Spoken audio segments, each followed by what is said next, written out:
میاں نواز شریف کی واپسی کے بعد ملکی سیاست تیزی سے تبدیل ہونا شروع ہو گئی ہے۔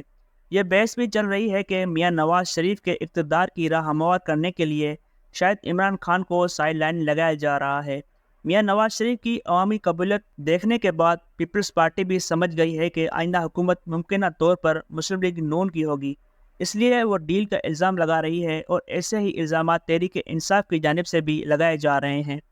یہ بات لیکن کوئی بھی جماعت یاد کرنے کو تیار نہیں کہ 2018 کے عام انتخابات سے پہلے عمران خان کی اقتدار تک رسائی کے لیے پہلے میاں نواز شریف کو نااہل کیا گیا اور پھر ان کی جماعت میں توڑ پھوڑ کر کے جنوبی پنجاب معاذ بنا دیا گیا۔ پھر الیکشن نتائج پر اثر انداز ہونے کے لیے مبینہ طور پر RTS بٹھا دیا گیا۔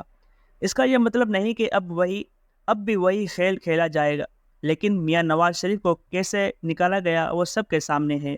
اب حالات ان کے لیے سازگار ہیں۔ 24 اکتوبر کو وہ احتساب عدالت اور بعد ازاں اسلام آباد ہائی کورٹ میں خود کو سرنڈر کرنے کے لیے پیش ہوئے۔ ان کو عدالتوں سے توشہ خانہ العزیزیہ اور ایون فیلڈ کیس میں قانونی طور پر ریلیف ملا۔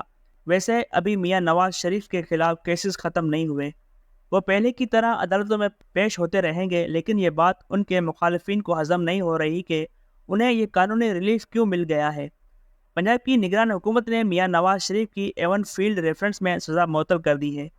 اس سزا کی معطلی پر پیپلز پارٹی کی طرف سے شدید رد عمل ظاہر کیا گیا، جبکہ نگران وزیر اطلاعات پنجاب عامر میر کا کہنا ہے کہ کیس کا حتمی فیصلہ عدالت ہی کرے گی۔ یہاں یہ واضح کرنا ضروری ہے کہ کرمنل پروسیجر کوڈ کے سیکشن 401 کے تحت حکومت کسی بھی مجرم کی سزا معطل کرنے کا اختیار رکھتی ہے۔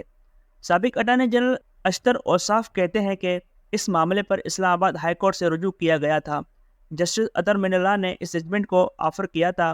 یہ فیصلہ کابینہ نے سوچ سمجھ کر لیگل ایڈوائس کے تحت کیا ہے۔ اس فیصلے پر کوئی اعتراض کیسے ہو سکتا ہے؟ اشتر اوصاف یہ بھی کہتے ہیں کہ میاں نواز شریف کے خلاف کیسز اجرت میں بنائے گئے قانون میں پیچیدگیاں ہوتی نہیں پیدا کی جاتی ہیں۔ اس حوالے سے PTI دور حکومت میں میاں شہباز شریف، حمزہ شہباز اور خواجہ سعد رفیع کے خلاف دائر کردہ مقدمات سمیت ایسے کیسز کی ایک لمبی فہرست ہے جن کے حوالے سے پیچیدگیاں قانون میں نہیں پروسیجر میں تھیں۔ ریلیف تو تحریک انصاف کو بھی ملا ہے۔ سویلینس کا فوجی ٹرائل ہو سکتا ہے یا نہیں، اس حوالے سے سپریم کورٹ نے بڑا فیصلہ دے دیا ہے۔ سپریم کورٹ نے اپنی مختصر فیصلے میں کہا ہے کہ سویلینس کا ملٹری ٹرائل نہیں ہو سکتا۔ یہ فیصلہ 4(1) کے تناسب سے سنایا گیا۔ آرمی ایکٹ کے سیکشن کو 4 ججز نے آئین سے متصادم قرار دیا، جبکہ جسٹس جیا آفریدی نے اس سے اختلاف کیا ہے۔ سپریم کورٹ نے کہا کہ سنہ 9 مئی کے 103 ملزمان کا ٹرائل کرمنل کورٹ میں ہی چل سکتا ہے۔ عدالت نے جن شہریوں کا فوجی عدالت میں ٹرائل شروع ہو چکا ہے اسے بھی کالعدم قرار دے دیا ہے۔ اس کیس کا فیصلہ ٹھیک اس وقت آیا جب ایک دن پہلے فوجی عدالتوں نے سویلینس کے کیسز سننا شروع کیے تھے۔ یہ بحث پہلے بھی ہو چکی ہے کہ فوجی عدالتوں میں سویلینس کا ٹرائل ہونا چاہیے یا نہیں۔ کوئی اس کو انسانی حقوق کی خلاف ورزی قرار دیتا ہے تو کوئی اس کو درست سمجھتا ہے۔ بنیادی طور پر ٹرائل کے تحت مقدمے چلائے جانے سے کیسز کا فیصلہ جلدی ہو جاتا ہے، جبکہ فوجداری عدالتوں میں کیسز طول پکڑ جاتے ہیں اور کیس کا جلدی فیصلہ نہیں ہو پاتا۔ ایک نقطہ یہ بھی اٹھایا جاتا رہا ہے کہ خصوصی عدالتیں کم سزا دیتی ہیں، ان کے پاس زیادہ سزا دینے کا اختیار نہیں ہے۔ ان کے پاس صرف یہ اختیار ہے کہ وہ اس کیس کا فوری فیصلہ کر دیں، جبکہ دہشت گردی کی عدالتوں کے پاس زیادہ سزا دینے کا اختیار ہے۔ بہرحال چیف جسٹس قاضی فائز عیسیٰ سے اسی طرح کے فیصلے کی توقع تھی، کیونکہ اس سے پہلے ان کا فیض آباد دھرنا کیس کا فیصلہ سب کے سامنے ہے۔ چیف جسٹس قاضی فائز عیسیٰ کے آتے ہی آزاد عدلیہ کا تصور بحال ہوتا نظر آ رہا ہے، جس میں اسی قسم کے خلاف توقع اور غیر معمولی فیصلے ہو سکتے ہیں۔ ایک اور قانونی معاملہ سائفر کا بھی ہے، جس میں خصوصی عدالت نے عمران خان اور شاہ محمود قریشی پر فرد جرم عائد کر دی ہے۔ چارج شیٹ میں کہا گیا ہے کہ ملزمان خفیہ دستاویزات کی معلومات سے متعلق رابطوں میں ملوث پائے گئے۔ سائفر کے حقائق کو توڑ مروڑ کر پیش کیا گیا، اسے قومی سلامتی کے برخلاف ذاتی مقاصد کے لیے استعمال کیا گیا۔ سابق وزیر اعظم نے جان بوجھ کر سائفر طویل میں رکھا، جبکہ چیئرمین PTI نے اپنی دفاع میں کہا ہے کہ یہ کیس جھوٹا، من گھڑت اور سیاسی انتقام پر مبنی ہے اور وہ اپنی بے گناہی ثابت کریں گے۔ یعنی انہوں نے صحت جرم سے انکار کر دیا ہے، لیکن محسوس ہو رہا ہے کہ وزیر اعظم اور اسد مجید کی گواہیاں ان کے لیے مزید مشکل پیدا کریں گی۔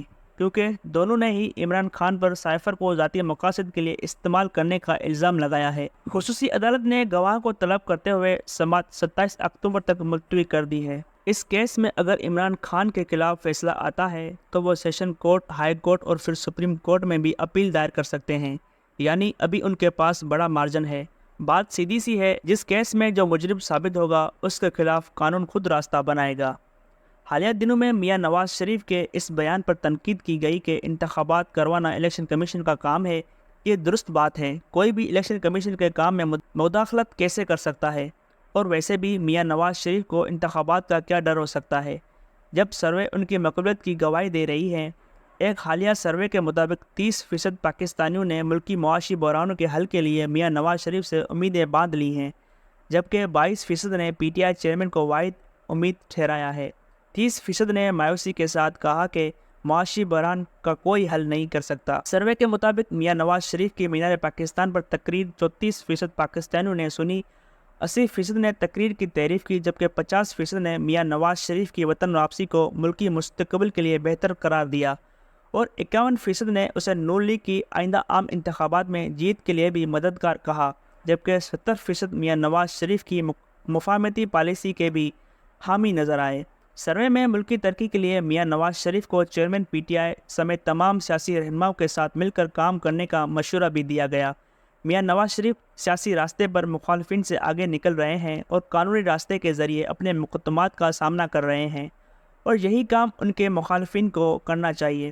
جو قانون کا سامنا کرے گا وہی انتخابات میں بہتر کارکردگی دکھا سکے گا۔ جیسا کہ میاں نواز شریف کو سروے میں مفاہمت کا مشورہ دیا گیا، انہیں یہ مشورہ قبول کر کے تمام سیاسی اکائیوں کے شکوے شکایتیں اور دور کر لینی چاہیے۔ ایسا ہو گیا تو میاں نواز شریف کا سیاسی قد اور اونچا ہو جائے گا، اور انتشار اور نفرت کی سیاست بھی دم توڑنے لگے گی۔